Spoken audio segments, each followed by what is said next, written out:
Howdy folks, my name is Richie aka Bog Otter, and I just got back from PAX East 2014 where I had the amazing opportunity to interview the executive producer at Carbine Studios, Jeremy Gaffney. This interview took place after they had the big panel in the main theater where they revealed some juicy bits of information, and I actually asked Jeremy if I could sit down and drill down to get some more information about it. Now the footage you're seeing on the screen is from the panel that they did live at PAX East, and pardon the audio quality, there was a big crowd around us while I was interviewing, but I encourage you to go grab yourself a Pop-Tart, sit back and relax and enjoy the video. So at the panel yesterday we saw a bunch of really cool stuff.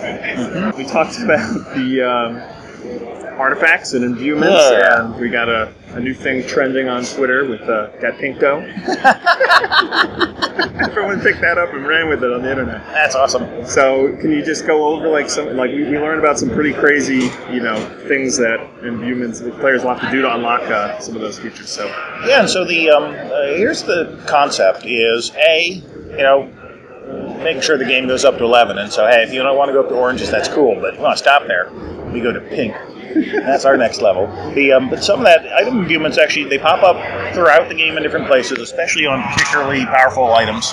And the goal there is twofold. A, it's to give a little bit of lore and mystery and exploration because hey, you got the awesome sword, but now if you can get the killing blow in on a raid boss with it, and that's one particular thing where that's a little hard to pull off coordinating that. And if you can do it, sweet, then you can unlock a thing, or kill 1,000 players with it. It's a soul drinker kind of thing where now if you can slay enough players with it, hey, you're going to power it up another level. And so that's just kind of cool in its own right. But the other goal of that is it's to give longevity to them. One of the problems and the benefits of MMOs is when you get gear, you use it for a little amount of time, you throw it away, you go on to the next thing. And so and in a way that's cool, getting new gear feels good, but you also kind of want to invest. If you're going to dump a bunch of awesome runes into something, you want it to stick around.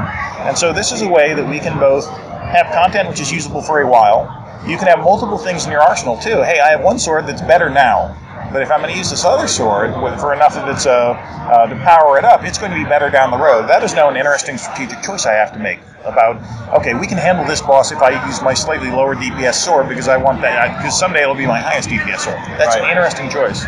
And then if we bump the level cap, or as we add different content, we can add new imbuements to make sure that item stays king of the hill or up there with the king of the hill, the new things that have come online through imbuements. And so all that's pretty powerful. So that's a system actually we've been very excited for a while. It's nice to actually sort of publicly be talking about it now. Yeah, and I like how you can piggyback off with the ability to just slap the look of something. So even if you move on to another item, you can still use the badass art. And zero promises about this, but down the road, one thing I'd love to do is make sure that when you collect stuff, it is fun to collect things. I would actually like mannequins, so that if you can get a full set on a mannequin, well, let that unlock a permanent bonus of some kind. Technologically, that's challenging to do right now. Things on your housing plot that actively influence what happens on the thing, but on your main character. But down the road, that's the kind of thing I'd like to do is make those set collections worthwhile. There's such a problem. Who's implemented sets well? It's very hard because if it's a leveling set, you're out of the level range often by the time you have half the pieces. Right. Now, that was like the Diablo issue with how they implemented sets. Or if it's at cap, well, only one is relevant. Or how do you mix and match? So moving set stuff to runes is useful, but also then having a full set of gear that you collect actually be meaningful even after you have used it would be quite wise. It'd make you go farm low-level dungeons to get that last piece you need so you can have your mannequin and have that give you a buff or whatever. But if we do that, it'll be down the road. Gotcha. And it's only an if. It's only an if. Yeah. We may have 1,000 other better ideas that we do instead. Gotcha. So last year when I was I saw the panel, it was briefly mentioned about the solo experience at Endgame having some episodic story content, and then that kind of went dark for a long time. And I've mentioned it before in a couple of my shows, and I started to question is this thing a thing? Because people are asking me about it and stuff. So yesterday you guys kind of unveiled the Dracera instances. And we should call them that probably because some of them probably will involve Dracera down the road. But we'll see. Yeah, and we were glad to have those come into light too. We've talked about them. We only usually talk about stuff that already exists. Right. And even stuff that exists, we may pull out. There's whole systems in the game right now that are we haven't bothered talking about them because we don't know if we'll turn them on or not, or when we turn them on post-launch. Because it's not just cramming in a system for doing so; it's polishing it and making sure it's fun. Right. pain and the joy of iteration is the stuff that you try everything, and then the stuff that works do more of, and the stuff you don't, you rip it out. You know, and this gets you in trouble as a dev. Hey, I love, Raph Koster talk about necromancy and UO, like, oh god, it's like 14 years ago or something now. And people still come up and like, you said necromancy and this is an in-game, and you lied, and it's not there, and like, no, it's hard with being a dev sometime on that front. Everything's gospel. Now, with the solo episodic content, is there a reward progression system for those players, and how does that work? Yep, you can get Joe's the best guy to talk about this stuff. I'll give the exact answer, which means that if Joe posts on your forum saying no, Gaffney's full of poo, then he's right and I'm wrong. You can get a green and blues out of doing the solo content. As you're leveling up, it is instances. There's a number of them that you can do. They're introducing you not just to Drusera, but some of the other main characters and more of that story of what's going on. In the episodic ones that we unlock over time, 65% of people are playing massively single-player game, and so this is part of what they get is making sure there's solo content for them to do. So you're not being yelled at. Your raid leader is busy bellowing more dots at you and just stand in the corner and do this dance or whatever the heck. If even he can get that out, actually, during our crazy-ass raid telegraphs. Push-to-talk's going to be a liability in WildStar. Actually, it's part of the reasons we did the telegraphs is to let you communicate using those, because it's faster than voice to say, look, I'm doing a good thing over here. If you can hold down the key for the hellmouth you're going to create in the middle of the room, and everyone else kick all the trash mobs into it, or base pop mobs into it, as our raid designers will tell you, then that's communication that without having to say, I'm in the northwest corner, try to move. You can't do that in real time. And so part of the reason we do that is for that kind of communication. I'm tired enough from the show, but I'm segueing over every question you have into every other area. So redirect me if I babble on into. It's good because then you might spill something. So yeah, that's also pretty alcohol. Alcohol is the secret to that. Oh, okay. So I guess I'll talk to you tonight at the party. Exactly. Can you go over your philosophy when it comes to post-launch content? Sure. On WildStar. So, as you've been in the beta, we haven't really broadcasted a ton, but one may note that every 4 weeks we do a big patch. Sometimes it slips by a week for QA or something like that. But those patches are ginormous. Last 5 patches from memory, it's 96 pages of patch notes, 80-something pages of patch notes, 92 pages of patch notes. The last one was 70-something pages of patch notes, the one that's going up next week. Yeah. And those patch notes are, this one's amusing. It's 71 pages of patch notes or whatever it is. And I think the third line is oh yeah, redid the whole UI. Yeah. Right. It's not like that's not a meaty line in there that probably doesn't deserve a big paragraph. Yeah, that could be a few of those pages on its own, I would suspect. And so so we've been training ourselves to do these big-ass updates. We've done pre-production work on not just the next set of story instances, but on battlegrounds, on raids, on the next 16 updates, which we're aiming to be monthly. We'll see. I won't swear to them quite yet because we got to make sure we can hit that cadence with launch. Launch is always a crazy time too. We'd like them to be monthly. We'd like a lot of them to be advancing the story. We'd like a lot of them to be adding solo content, but also make sure PvPers are happy, raiders are happy, dungeon folks are happy that we're seeding in a regular amount of that. We got to earn your subscription, and for us, part of that is just look, you are going to get a ton of stuff every month. Is part of what we'd like that goal to be. We'll see what cadence we can actually hit, but it's not by accident that the last 6 months of beta. We've been in beta now for 16 months in some form or another. Actually counting friends and family, 3 or 4 years. Good Lord, we have tested the heck out of this thing. Yeah. And the game gets better, and part of the reason why is every month there's with stuff's busted, we fix it. So we're going to do our damnedest to keep that on going forwards. Awesome. So I've seen on Twitter that Carbine and the ArenaNet devs have gotten together several times. Sure. Can you talk about one of the benefits of sharing a publisher with another company that publishes MMOs? So I'm a big fan of the Arena guys. I was in charge of product development for North America when we signed Arena back in the day. Actually, when we signed Carbine back in the day, and the City Heroes guys and all that kind of stuff. So I like those guys a lot. There's benefits to it because there's learning. One of the things they're great at doing is tuning their game based on data. Because you see on the forums, people scream about X or Y or Z, but the behavior in the game is often very different. Right. Not because people are lying to you, it's because either the most vocal ones aren't representing the silent majority, or maybe people, it's not people's job to know how to fix things in the game. It's our job to know that. It's their job to say, I'm not happy. And, MMO players are quite happy to fill that role. But trying to figure out exactly what the true issue is and fixing it, a lot of that is data. We do a heat map where we run, if you haven't logged in for 2 or 3 weeks, we put a spot on the map, and if we see big conglomeration of spots, oh, this particular zone, hey, this level 35 zone, a bunch of people are walking out. Well, maybe that area is too grindy, or maybe there's too many kill quests, or maybe the story stinks, or maybe there's just geometry which makes it hard to navigate and annoying. Well, that's the area we then target and go in and fix. In fact, post-launch, what we're doing is we have half the team devoted to monthly, big, large updates coming out regularly, and then the other half is devoted to look at the areas in the game that need improvement and make sure we go in and improve them. We've been operating in a bit of that fashion. Like, you'll see in areas of the game improve, or people, if people are not stoked, it's like, oh, hey, I just had 14 kill casts in a row, or oh, hey, this thing was tuned wrong, and so you needed to kill, 58 monsters when that probably should have been 10 or something. I kind of got at that range. That's that part of that team that's going in there and tuning all that and making sure that's good.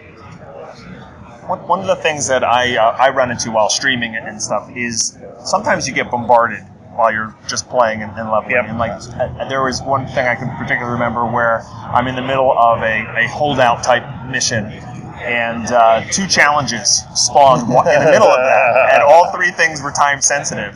So I've seen other people. I've seen other people, and this is my feedback as well, that would like the challenges that maybe not automatically start. Instead of saying like challenge begins, it'd be like challenge available or something like that. Do you have any comments regarding that? I have comments. I'm torn on that, because part of it, what we want to do is parts of that can suck and parts of that can be awesome. When it's awesome, it's like I'm in the middle of doing something, a thing pops up, randomly or not, and I'm like, woohoo, here's an opportunity to really do both at once. When you have a challenge pop up for that holdout, for the monsters in that holdout, one of the benefits of the new XP bar system is we're tuning those so that you can actually get, challenge or quest credit for killing the often trivial mobs in the holdout. Sure. It's not a ton because you're not getting a lot of XP, but now you're getting extra progression for being a soldier by dint of having spawned all these things. You feel like the badass for having brought in the holdout or the public event. If a challenge pops up at now you feel super efficient for having been able to complete these things once, and you feel smart. And it's worse, though. It's like, hey, you're halfway up the cliffs in Algorok, and you have a time mission to get to the top of the cliff, and now you have a time mission to collect all the crystals, and it's physically impossible probably to do both. Right. And so you feel like the game designers are punishing you, by giving this impossible mission. We saw a lot of feedback on challenges for that, too, because one of the key things is marking the ones that are intended to be group content as group content, because we were getting ones that we intended to be, it'll take a group to solve this, but people are feeling like punished because there's no possible way they can get gold on a given challenge. Yeah. And it's like, oh crap, yes, just having the words in there saying group challenge would make that you'd feel like a super badass if you can pull it off solo. Right. Because it's intended really, hey, you really kind of need 5 people to do this. And so we're torn on that. The ability to certainly recall them, yes. Tuning them so that when we have ones that are sort of pre-spawn when you do a thing, or it'd be nice to make sure that when we get enough bug feedback on that we actually go in and tune it and be like, okay, it would feel better if this appeared beforehand or afterwards, so that you could, it doesn't feel like you're being punished by too much content. Because that does I'll freely admit, we have a content density in some areas that can feel great or can feel overwhelming depending how we tune it. It's one of the things we look for feedback on often. And with the pre-orders going live recently, people have questioned a bit about the unavailability of a collector's edition. Can you go through thought process on that? Sure. The argument back when we were deciding that, and that was decided a few years ago, was we're a brand new IP. People don't buy collector's editions on brand new games. It's not like, oh, hey, I want my Yoda collector's figurine or something, or oh, hey, here's the. If we were WildStar 3, it'd be like, oh, well, I want to get my custom Chua statue, but we got to teach people what the hell a Chua is. So because they were like, well, we don't do a collector's edition, we'll do a deluxe edition, and we were idiots. There's been such demand for collector's edition.